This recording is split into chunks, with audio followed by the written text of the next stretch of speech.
Hello friends, happy new year. இன்றைக்கி நம்ம வீடியோவில் ஒரு சூப்பரான ப்ரெட் கஸ்டர்ட் தாங்க பார்க்க போகிறோம். எப்படி செய்யுதுன்னு பார்க்கலாம் வாங்க. ஒரு 6 ப்ரெட் எடுத்துருக்கோங்க. நம்ம கட் பண்ணி எடுத்து வச்சுக்கலாம். கட் பண்ண ப்ரெட்டை எண்ணெயில் போட்டு பொரித்து எடுத்துக்கலாங்க. தேவையான அளவு முந்திரி பாதாம் வறுத்து எடுத்துக்கலாங்க. 1 கப் சர்க்கரை சேர்த்துக்கலாங்க. 1/2 கப் தண்ணி சேர்த்துக்கலாங்க. ஏலக்காய் தூள் சேர்த்துக்கலாங்க. எடுத்துடலாங்க. அதை பால் சர்க்கரை சேர்த்து காய்ச்சிக்கலாங்க. கஸ்டர்ட் பவுடருங்க, அதையும் பால் கூட சேர்த்துக்கலாம்.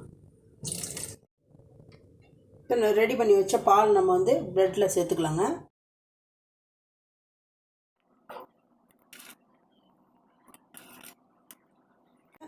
நீங்களும் வீட்டில் ட்ரை பண்ணி பாருங்கள்.